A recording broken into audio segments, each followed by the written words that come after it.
Pit crew off the grid, please.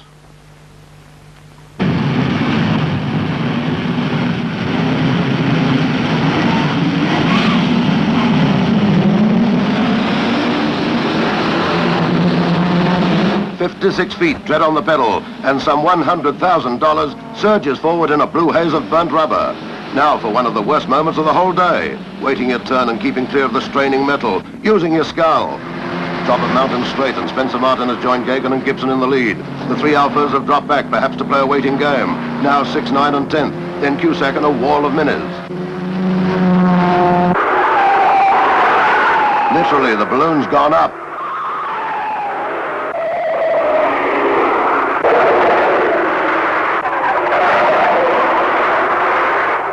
Two-thirds gone, Forest Elbow, and the three big Falcons, still Gagan, Gibson, Martin, open a sizable lead on the field.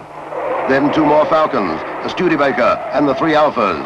Then Cusack before that wall of screaming Mini Coopers, headed by BMC Works team cars, Holden, Mackinnon, Foley, 39, 29, 28. Bottom of Conrad, no change. The fourth Falcon, 49, trying to close the gap, shoots off to Bathurst down the escape road. Savard whips around and is back in the race ahead of Bob Holden and that pack of Minis.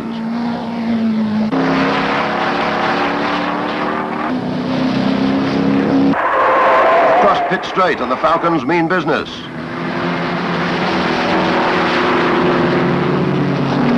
Is this showmanship or can they keep it going? End of lap 2 and Spencer Martin slides into second spot. Gibson content to fall back.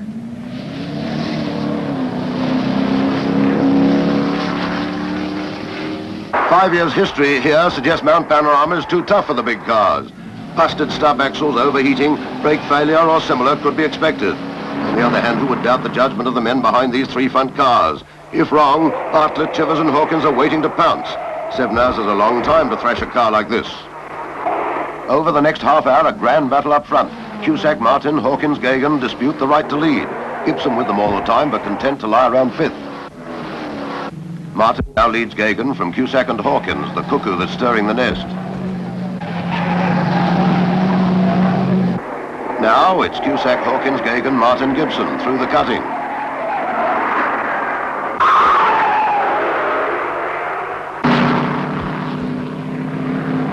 Next time round, 10:20. The Alpha has the lead from Gagan, Cusack, Martin, Gibson. Hawkins was in front for the next 7 laps. They were all circling around 3:04. How long could it last? Just after 11 a.m. and the Gagans about to have a blackout. They coughed and went into Mountain Straight Gate for petrol. Filled up behind the pits and out through the main paddock. Caused consternation and lost 3 minutes. Right behind him came Gibson, the orthodox way, to hand over to a waiting Harry Firth. Note the teamwork on the windscreen.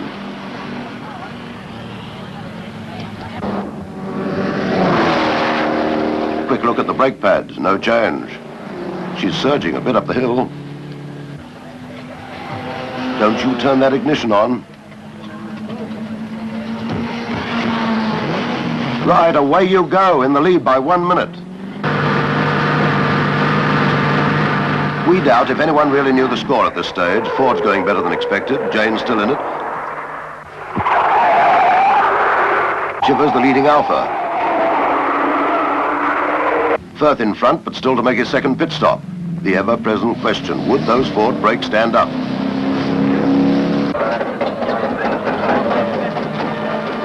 Suddenly, Martin in real trouble. Turned out later that faulty fitting had broken the beads on all wheels, causing constant tyre trouble. 4 times winner Jane won't be making it 5. Never rains, but it pours. Back one. 1:15 and Firth has just taken under 3 minutes to change both front brake pads. Unbelievable but true. New brake pads and only 2 minutes behind Gagan. Gibson back at the helm. Bartlett still fighting to catch up that lap lost in the first pit stop. He's really hammering.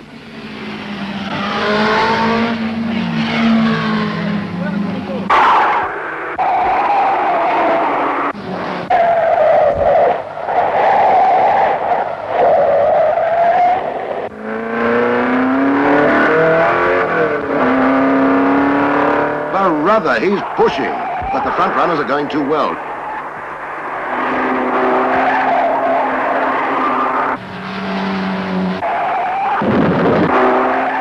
graceful finale to say the least.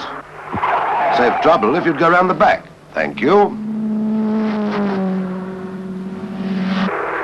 Believe it or not, Barry Seaton is between those two by half a lap in each direction. 2 o'clock and 53 in the pit for the last time. Petrol and tyres took just over 2 minutes. Still no change of brake pads. Gibson, Chivers and Gagan in the same lap. Harry Firth knows that Gibson's now over a minute in front, but he has one more pit stop to go. Chivers in the same lap, just in front of Gagan, and he has another stop to make. The Firth pit board tells Gibson he's 1 minute up on Gagan, but that pit stop's still to come. Gagan presses hard, 3:04, 3:03, 3:05. John Shepherd urges him on, 2 more seconds gained. And here's that vital pit stop. Gagan about 56 seconds behind. Less than an hour to go. Firth in control. Do nothing. No time to change drivers. Get that petrol in. 5 gallons. Give Gibson a drink. And go. Actual stop, 25 seconds. Still in front, but not by much. Go out and join 2 other tense men. So you don't care. But these are the dying moments when drivers talk to their machines, coax them round. Up in front, Gibson knew that Gagan was closing the gap. He got to about 4 seconds when Firth gave Gibson the go sign and the gate was shut. 60, Chivers pushing hard, but couldn't be expected to make much impression.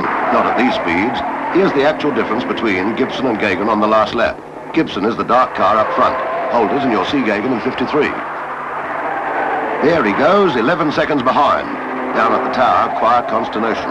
Word is that Gagan's in front. Firth later said he was dumbfounded when he didn't get the flag. Well, there's a turn-up for the books. TV commentators speechless. Pit crew's not really surprised. It was always close. Gagan grinning.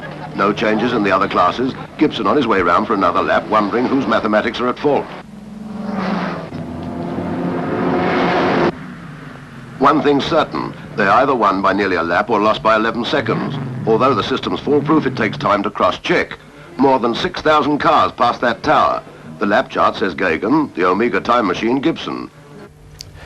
When the dust settled and the lap scorers were able to sort out the mess, it was the master, Harry Firth, who took the win, along with a new chum, Fred Gibson.